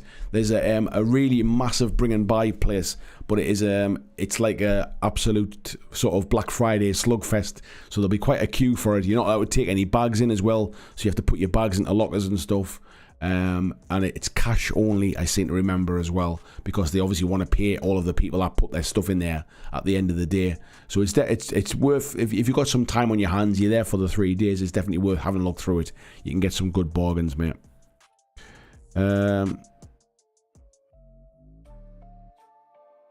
Haxan says, I love God Tier. So do I, mate. I'm a big fan of it. Matthew said he did 40 kettlebells yesterday in his workout. It was his first time adding it in. Coffee and Pistachio says, I know, and then it jumped off the top of my screen. Let me find it again. It was something about, I know miniatures can be expensive. Where was it? There it was. No, it wasn't. That was a different comment. I know miniatures can be expensive, but I get a lot from them, and I like to give my money to the company so that they can produce more minis. When cash is tight, eBay can save the day. Yeah, I agree, mate. I think lots of hobbies are expensive. If you're a golfer or someone who goes fishing, or you're into certain photography or something like that, lots of hobbies can be expensive. It's just about whether, one, can you afford it, and do you feel that you're getting value for money for it? And if you can say yes to both those questions, I guess everything else doesn't really matter, does it? VG says Advil is just ibuprofen. Yeah, Ed's saying, yeah, it's just over-the-counter strength ibuprofen. Is it really? I didn't realise that. I'm sure it always felt like when I've had Advil, it's always worked faster. So I always assumed it was something a bit different. But there you go. Tony says, I looked up DOMS and ended up on a BDSM site. I need a cup of tea now. DOMS stand for Delayed Onset Muscle Strain. That's what they stand for, mate. So basically, you know, when you've been working out or something, and it might not even be the next day, it might be the day after, but you're absolutely aching and like you're all kind of sore and stuff. That's what DOMs are, mate. Yeah. Trehan says, fingers crossed Mantic gets mentioned. Love those folks. I wouldn't say Mantic are a small company anymore in this kind of scale. Not alongside of the companies I've just been talking about. I talk about Mantic quite a lot. Like I talk about companies like Weird Miniatures with Malifaux. I talk about companies like Dystopian Wars and Wild West Exodus from War Cradle. I talk about things like Infinity from Corvus Belli. I think those are the companies that are kind of, they're in that middle ground now. They have a few staff working for them, and when I say a few staff, it might only be like 20 or 30 people. But they're the companies that are not the cottage industry type things anymore, but they're obviously not up there with the likes of Games Workshop. When I'm talking about some kind of real smaller companies and companies you've never heard of, the names I've just talked about are companies that maybe have 1 or 2 or maybe 3 people working for them. They really are kind of sort of doing a lot of the heavy lifting with 1 or 2 people, and then basically bringing in freelance artists and bringing in freelance sculptors to try and kind of do all of the bits and pieces. So I wanted to kind of shed light on them a little bit really today. Those are the ones that never get talked about. Alex Berry says, absolutely love the Moonstone models. Yeah, I am a fan as well, mate. I must admit, it was something that really kind of passed me by for a long time. I just think they're really quirky. I think they're really unusual. There's not a lot like them out there. Matthew says, Arc World is quirky and neat also. Yeah, Arc World is the warp lock stuff, isn't it, mate? Yeah. Tony says, I've been hanging my nose over this mini. I so want to get that one. It's cool, isn't it, mate? I really like it as well. Matt says that has a lot of personality. I love it. Yeah, a few people saying nice minis. Coffee and Pistachio says that Moonstone interview was cracking, worth a watch for sure. Thank you very much. Matt says, crap, now I'm going to have to dance magic dance stuck on my head now. Jez says, that's a great set of minis and doesn't cost 250 million, so it's a bargain in comparison to the one with sausage fingers. Clay says, Moonstone reminds me a fair bit of Malifaux, but more light-hearted. Definitely in terms of the kind of the gremlins and stuff like that. Yeah, 100%. Andrew says, get a bike or go swimming. I've got a bike, mate. I just don't enjoy doing stuff on my own. That's what it is. That's why I've signed up to do stuff like as part of a group and with other people. I spend all day working on my own. Like, my hobby is a solo kind of like sort of endeavour for a lot of the time. I need to get out and actually speak to people, mate. I don't want to just go and kind of walk the streets or ride a bike or go for swimming on my own. Zinvaded says Invader Zim reference. I don't know the reference myself, so I'm not sure. Tasty Brain Drain saying, yeah, it's a cool concept. Type 40 Torres saying the same thing as well. Yeah, Tony's saying, love the humour. Yeah, I might have butchered the kind of like the background to it, but it's definitely along those lines.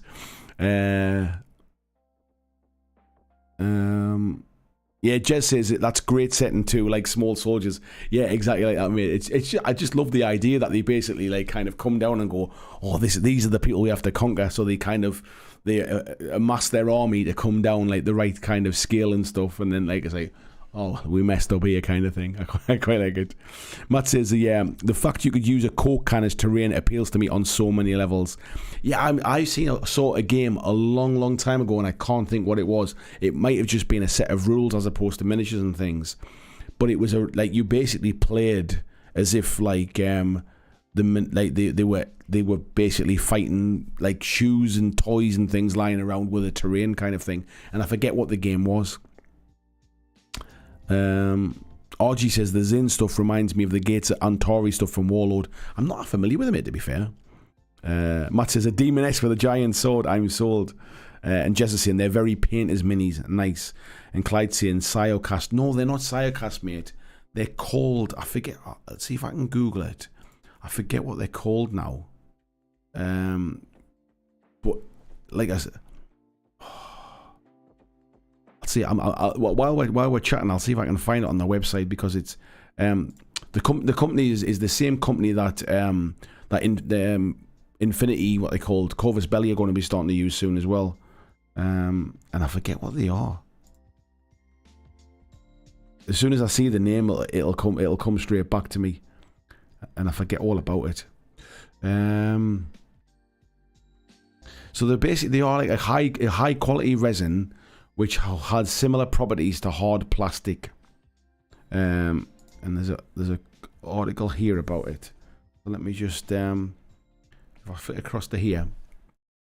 So this is where it's explaining it here. So basically, it says it's a new material, and because it's a new material, it can raise some doubt with people. It's called Unicool plastic. That's it, Unicool. So let me just go on here. Unicool plastic. This is them. So the company is called Unicool Plastic Manufacturing, and these are the folks that, like I said before, that Corvus Belli are going to be using. And they basically make kind of like sort of board game pieces and stuff like that. Now, funny enough, here on the front of their website is the Elfall Chronicles stuff. So this is one of the boxes for Elfall Chronicles. But they do make lots of different things. And there's some videos on their site as well about their manufacturing and about the kind of things that they make. But yeah, definitely check it out. It's fantastic quality stuff. And there was a video that is it Mr. Shy? I think, is it Mr. Shy Guy or something like that? He got sent some from Corvus Belli to take a look at, and it was he was impressed with the quality. I've got one of the Siocast miniatures from Corvus Belli, and I'll be honest, I wasn't massively impressed with it. It wasn't really clear what a certain part was, and I ended up trimming it down and cutting the wrong piece off it. So yeah, my experience of Siocast so far is that it's not very easy to clean up and stuff. Cleo says, "Oh, just looked back at the screen." Nice. Andrew says, "Everything is new to you when you first hear about it." Of course it is, mate. Yeah, Matt says 150 for the starter box. 150 for the starter box. I'm not sure what game that is we're referencing there. It might be the Elder Fall stuff. But there's a lot of games have starter boxes well more expensive than £150. Star Wars Shatterpoint's a case in point there. Just says, I reckon Demon Ship's going to be a bit of a shift in games. It's quite a nice idea just to have something like on a smaller scale, isn't it? And everyone's saying, yeah, lovely design, loving this one, concept and packaging. Yeah, I look at the packaging and stuff like that. Mark there saying the Demon Ship from the look reminds me of that spin of XCOM City PC game. I'm not really familiar with that one, mate. Holy Ghost Games says Demon Ship looks cool. Blacksite keeps delivering. I love what Blacksite are doing, and I really wish it was more affordable. And it's not their fault. I mean, they're in a different country, for God's sake. That's just the state of international shipping at the minute. But I really wish I could get my hands on their stuff a bit more easily. I don't want to just support them through digital files and have to 3D print stuff and get like their digital rules, which you can do. I want to actually physically get their products. Like I love the quality of like the hardback books. Like they look amazing. The art's beautiful. It's the kind of thing where you want to just sit and flick through the book as opposed to looking at it on a screen or a PDF type thing. Jess is saying, yeah, Drowned Earth looks cool. Tony's saying, yeah, definitely up my street. I'd probably break the rules as usual, but they look like fun. Mark's saying Drowned Earth's cool as well, yeah. Holy Ghost Game says, check out Hydra Miniatures, cool sci-fi minis. I plan to use them for Stargrave. Nice, mate. And Archie's saying some nice insights on different stuff to go green over. And Jess is saying cursed technology. Yeah, I've got no idea why. I mean, I obviously pre-opened all of their website. I've got no idea why their website decided to play funny beggars and not show me the stuff. But so be it. In fact, what I'll do is if I go to my mini factory, we can have a look at Archvillain stuff on here actually, and I'll do it that way. Archvillain.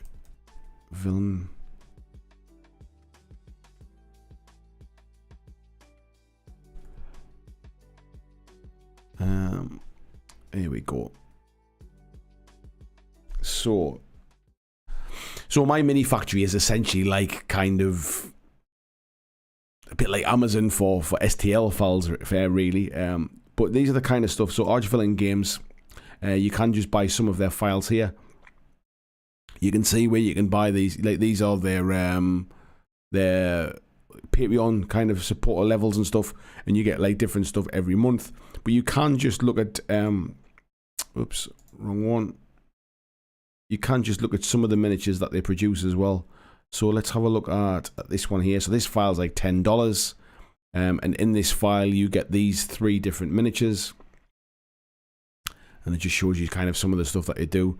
It's just a bit like, I like the quality of the minis. I think they're just a bit different in terms of the sculpts themselves. They really are quite kind of like unusual, but really nicely sculpted. They do a lot of sort of mix of sci-fi and fantasy stuff. And let's have a look. They do some like really like big miniatures as well. I know that's a kind of like a bit of an oxymoron, but they do like big busts and stuff as well. I'm trying to think. In fact, if I go back to the home page, they've got a slide down here, which is, if I can find it. Oh, I had it earlier on today as well. Typical, isn't it, when you're looking for something? There was something about like there was a thing on the home page, maybe if I went to the store, where it's got like most popular STL files, and I think when I looked in here, there was some in here. There's some Archvillain stuff as well here. We'll look at that one. So this one is like $60 for this file, but you get quite a bit of stuff in here. So this down the side here is the list of things that you get in the file. So there's a model that comes on a 100mm base. There's a bust in there as well. But it just gives you an idea of some of the stuff. If you're buying STL files, you got a good printer, you can print off some of this amazing stuff. But yeah, so there's obviously like the bust thing that they do. See if I can find the thing on the big base. Some of it's, I mean, these ones might not be your thing, but some of them are very, very much like, these have got a very kind of Japanese kind of inspiration to them as well. Some cool stuff in here. There's also some stuff in Nightmares as well, to be fair. But yeah, some cool bits. Trying to see if they got the bigger stuff. Let me have a look at one more thing and see if I can find it. There was oops. There we go. These were the kind of things I was looking at, like these things here. I mean, these are just really, really nice looking things in terms of, I mean, you see the size of that. It's a real kind of centerpiece type models, but it would be wonderful to be able to think I could paint that to any particular kind of standard. But yeah, so if you're into 3D printing and stuff, like if you're a painter and you're into your 3D printing as well, there's some beautiful stuff, and these all come pre-supported as well. And I would suggest that 3D printing's probably as straightforward as it's going to get. It's not going to get much easier than it is now, to be fair. Andrew says, my 2 cents, I don't think 3D printing takes off until someone starts doing it for free. Why would you do it for free, mate? Like, people have to get paid for their work. Jess says, some stuff I've not seen there. Nice. Thanks, mate. Where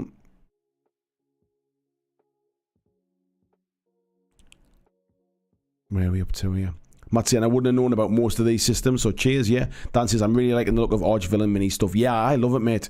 I've not bought any of it yet, but I keep threatening to kind of treat myself to have something nice just to print off and paint, just for a bit of a change. Tony saying, I hunt around on Etsy when there's a particular kind of mini I'm after and beg for help from friends with 3D printers if I want some odd details like architrave, etc. for a building. Yeah, definitely, mate. Yeah, Superpunk Man says, yeah, I'm not from the UK. This is in Wayland, Utah. He did merge. Jess says, if folks like the aesthetic of Moonstone, they might want to check out Northeast's own Northumbrian Tin Soldier. Yeah, they do some stuff as well, mate. Don't they? And Tony's just saying they got the Time Bandit stuff. Cardos is saying GCT, who do Bushido and Metal King miniatures, who do Relic Blade, are two of my favourite game companies. Nice, mate, yeah. Yeah, Ed saying 10th edition starter will be £150. Yeah, I saw that, mate. There's basically, it's not been 100% confirmed, but GW always do this. There's a prize where they say where you can win the starter set, and then they say the value of the prize is £150. So they almost end up giving it away. But I don't think that's bad for what's going to be in that box. 20 says, I almost got caught up in the hype till I remembered the 10th edition box was big, expensive, full of stuff I don't want. I'm not sure I'd buy it, but I'm not really a massive fan of the Tyranids myself. However, that's not to say that they're not fantastic miniatures, and it's not probably, I would say, at £150, especially with that big, nearly 400-page rule book, with all of the lore and background and stuff in. I think it's good value. I think I'm not knocking that for sure. VJ says, so much amazing stuff on my mini factory these days. Frankly, is good, if not better, than Citadel sculpts. I know that's subjective, but gone are the days when Citadel sculpts ruled supreme. I think what's happened is, for years, mate, there's people that basically could sculpt some amazing stuff, but didn't really have an outlet for it. Like, most companies didn't want to buy that sort of sculpts for really big, over the top centerpiece models. Outside of kind of like the Games Workshop or a few boutique kind of like sort of painters, miniatures type stuff. Where with the advent of 3D printing, anybody that's a half decent sculptor basically had an outlet for it and could make a little bit of money from it. And that's why we've seen this massive explosion in STL companies with Patreons who can now afford to actually sort of commission some amazing and unusual pieces that in the past we'd never have really had kind of access to. Ed saying, yeah, £150, bloody good for what's in the box. Still not buying it though. If it's still I go, you go. Yeah, I am. Yeah, I don't think I'll be buying it either, to be fair. But not because I don't think it's good value. Just because, one, I don't think I'll get it to the table, and two, I'm not really that interested in half the minis that's in there, really. So yeah,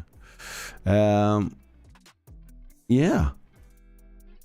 So I think I've kind of caught up with the chat there. I think what we'll do is we're getting a bit tight on time now. I wonder if I tell you what, I said I would show them. I'm going to show them. I was going to say, do we keep the painting challenge stuff for next time? But what I'll do is I'll fly through them a little bit, and then you can always watch this back and pause them if you want to. If you want to sort of take a bit more time with them. So we'll start off with Andrew Carradis, who's sent these in. I've got no idea what some of these things are. I'm not going to go through all the emails. It'll take me forever. But remember that the theme was April Fools. There's a link there to kind of playing the fool, don't be the fool, fool's gold, all that kind of stuff. So all of these people did email me with some kind of tenuous link. But yes. But yeah, I like this. I like the kind of the base to it as well. Looks very kind of sort of standing in the water there. Almost even looks like it's kind of splashing up. But it's very nicely done. And I like the mix of the golds and the silver metallics as well. And then this one,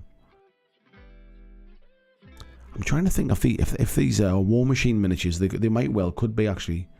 But yeah, nicely done. Love the little kind of spots on there that stand out. Picking out the bits of armor and the kind of like the wintry base there. Looks really cool too. So thank you very much, Andrew, for taking part in that. Mr. Fairbanks in the chat there as well. Looks awesome, mate. I like this model. I'm assuming this is a GW model. I think you mentioned this in the Patreon chat as well, didn't you? But yeah, I love the colour choices that you've gone for, mate. Really nice work on it. Base is looking good. Yeah, I have no idea what the miniature is, but yeah, it's a real kind of centerpiece type thing. I do like these bigger models. I like the purple to the skin as well. Looks awesome. I'm just looking in the chat now as well. Ed's saying very tenuous in my case, and yeah, Ed's just saying there, is it a Vashnator or something nice? I can't read it from that far. I told you my eyes were shut. But yeah, nicely done, mate. Thank you for entering something this month. I appreciate it. We'll come back to mine. I don't need to show you mine. Ben Mitchell has been painting up some Kings of War. These are I forget what they're called now. My brain's puggled today. But I do like the colour choice. The purple base with the green minis really does pop lovely. And I like those tufts as well. Those tufts make it feel very kind of otherworldly, almost kind of like sort of horror-esque. And I love the way the purple basing like blends into the legs as well. It seems to tie it all together. Nice as well, just to kind of put a little bit of staging in there to lift the ones at the back, otherwise they tend to get a little bit lost. But yeah, really, really nice, mate. Beautiful work. Again, thank you for taking part. Got Chris Lupton, and Chris has been doing... In fact, I'm going to look at the email for this one, because there was a bit of a story behind this, I think. Let me find out. There we go. He says, once again, I forgot about submitting the photos until right at what I think is the limit. Marching to war this month is a Ultramarine Terminator. You know what? I haven't... How have I not copied those pictures over? Have I put these in the wrong file? Chris, I apologise. I've put those into your file, and that's not what you sent me. So he has sent me some others which look absolutely amazing. They must be somebody else's. You know what? I'm going to flick over. I am going to show them, because it seems unfair not to show them when they look so good.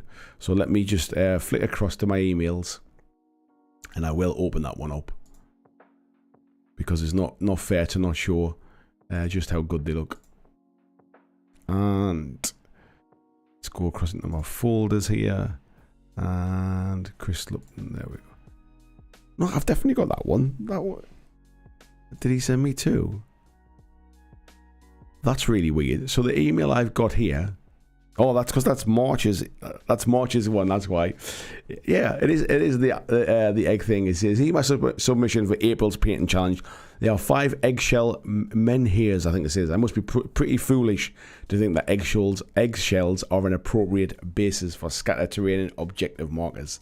So yeah, it was that one. It was the right one. Somehow I was looking at last month's emails. Let me get that back up again. There we are, April's painting challenge.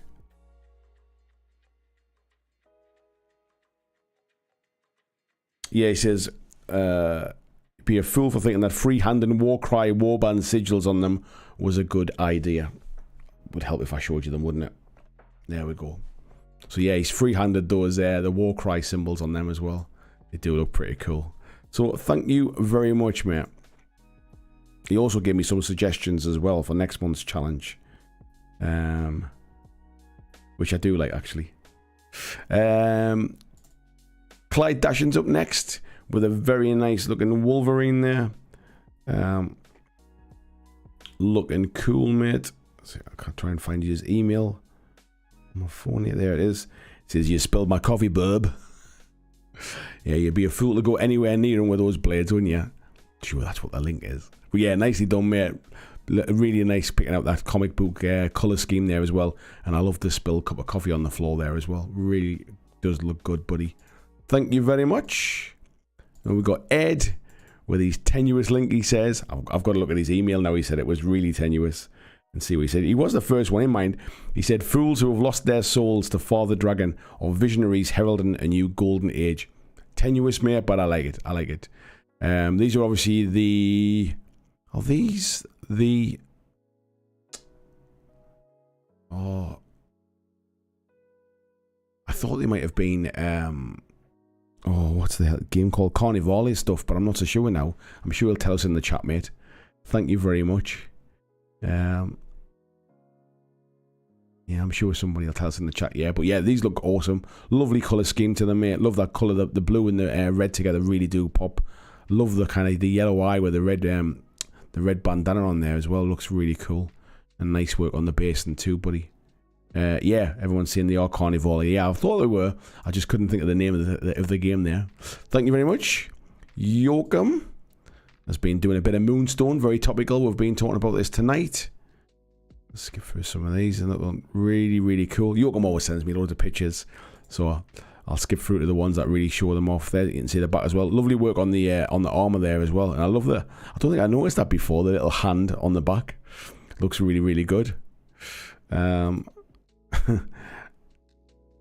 forget what he's called, but he's he's got a quirky name, hasn't he? But he looks like a bit of a flasher.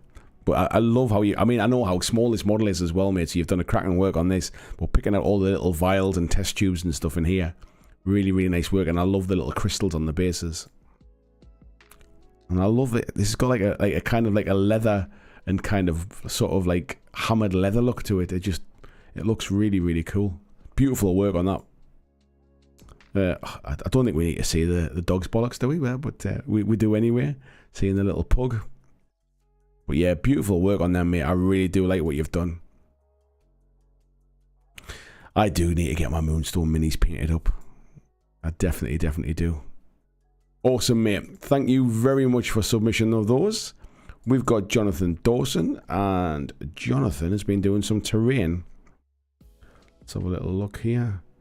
And Jonathan says, I thought I'd try some terrain, which I use your MDF painting vid to give the timber more character. I thought it looked familiar. And add in some moss, grass, and rust to the rundown feel. It's a prospector's shack for use in Wild West Exodus or other skirmish games.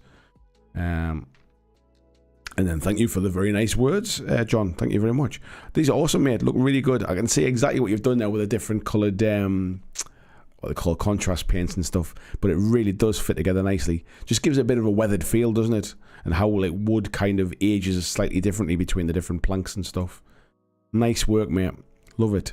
I love the kind of like the staining and the weathering down the back as well, and the bits of moss and stuff growing. Really does set it off, mate. Really nice work. Should be rightfully proud of those. Thank you very much, mate. We've got Joseph. Yeah. Coffee. I did send you an email, mate. There was no pictures attached to your email, and I hope you saw the email, but maybe you didn't. Kent. So Kent has been submitting some stuff here. And Kent, I also have to apologise as well. I did find today your last month's submission in my spam folder. So apologies it didn't get included in last month's. He says, hi Andy, miniature of Mimic hiding and not hiding much from Dark Souls, the board game. Theme is Fool's Gold. So yeah, we've got the Mimics there. I've not seen these minis in the Dark Souls board game, but yeah, I quite like them. Cool. Skinny little butt. One day after all my hard work at the gym, I might have a skinny little butt as well. But yeah, these are nice work, mate. Really good. Lovely toning on the skin and stuff as well. Love the basin. Basin's very nice. This is I drink. Yeah, so do I. So, very nice, mate. Thank you very much. We've got Mr. Marcus Schneider. And Marcus has been doing some Harlequins. Let's have a little look, see what he's been saying about them. I can find the email. Here we go. As requested, a foolish painting challenge, so I painted 3 killer clowns from outer space you'd be a fool not to run from. I've had these 4th edition pewter elder harlequins I decided to add to my completed list. Very, very nice, mate. I love that group shot as well. Colours look beautiful. Really nicely done. Nice basin as well. I tell you what as well, steady hands on the striped leg work. I'm not sure I'd be doing that. Painting the diamonds on the legs as well. Nice work with it. Clyde, thank you very much as well for the donation there as well, mate. I've just saw that. He says, thanks for keeping us motivated, Andy. Thank you. I'm not sure if that showed up on the screen or not. So yeah, thank you very much, buddy. Yeah, lovely work, mate. Good work on the diamond pattern there as well. Good stuff, mate. Love them. Thank you very much for taking time. We've got Newbie Dice as well. Paige has been doing these. Let's find Paige's email. There he is. So he's painted more of his pink-themed goblins, a horde of rabble, and 3 more war trombones. There's a submission for the April Fool's theme. I'll share a bit of my army's backstory. So there is a backstory to this. He says, while battling each other in the underground tunnels, the goblins and ratkins stumbled upon a pink mineral that makes a great psychoactive drug. They stopped fighting each other and enjoyed getting high on it for years, and their skin turned pink from extended use. They finally decided to share it in the world, and so loaded pink powder into trombones and other ranged weapons to blast at people, hoping to spread the joy of this wonderful drug. Little did they know that they have developed a high tolerance to the drug from prolonged exposure, but others get overdosed when they are doused with the powder and die from its side effects. I like it, mate. Nice to have a little bit of backstory. But yeah, these are cool, mate. Looking good. Nice on the big base there as well. Very, very nice. See from above as well. I love that. I love the reason why they're pink as well with the backstory. That's quite cool, mate. Really do pop as well. I can imagine an army of these really do pop with that bright pink. Nice little crystals on the bottom there as well. And there's the trombones as well. Lovely, mate. Really, really nice work. I look forward to seeing the whole army done together as well. Rob Green, and Rob has been doing a bit. So Rob's done a bit of Armada stuff. Unfortunately, the photographs that came through were really, really tiny, and so they're a bit pixelated when they're zoomed in. But I'll do my best with what we've got here, so you can see we've got some of the sea monsters and stuff. I forget which army they're for now. You can see there as well. I'm trying to kind of. That one's not too bad when you zoom in a little bit. It's still a bit pixelated, so I apologise if the quality's not great. But yeah, you can definitely see the shading and stuff as well, the highlighting. The inside of the mouth there is disgustingly beautiful. Nice work there on there as well, with the gold on the back. I love the sea on the basin and stuff as well. Really, really nice, mate. They're looking cool. I've never really looked closely at a lot of this newer Armada stuff, to be fair. Looking nice. Sea turtles as well. Really have picked out all of the kind of scales and stuff as well. They look really good. Yeah, and you can see the inside of the mouth there a bit better as well. Awesome work, mate. Love these. And then narwhal as well. Nice work, buddy. Nice work. And then he also had said he'd been doing a diorama as well. I'll see if I can try and find these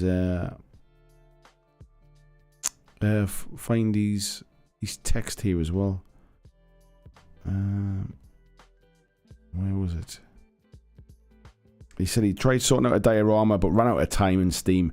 Ideally would have put some furniture and other creatures, but a series of family events, the extra 10 or so hours needed, never materialised. Perhaps it'll get finished over the coming months.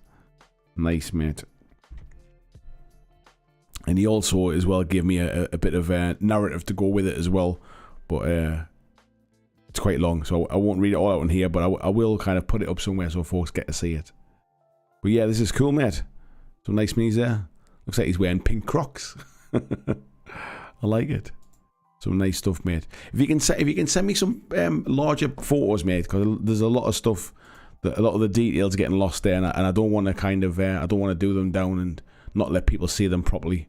So yeah, if you can send me some higher res photos, mate. Samir as well. Samir's been doing some goblins here as well, some night goblins. They're looking really cool as well, nice and clear. They're like clean in the paint job. I mean, not clear, sorry, nice and clean on the paint job. Painting all the little shields as well. Oh, they always do look good with that green and yellow, man, I must admit. They do stand out with the Spider Riders as well. Some very much old school GW stuff going on there as well. Love them. And there we can see them all as the big squad as well. I always do like seeing big armies together. I haven't always got the patience to paint them, but I do like seeing them all together. Yeah. Very nice, mate. Some nice looking night goblins you've got there as well. A couple of Squig Rider there as well. Nice. Thank you very much, mate. We've now got Stephen Hallowich. And Stephen's been doing these. Let's have a quick look at his email. And let me find it.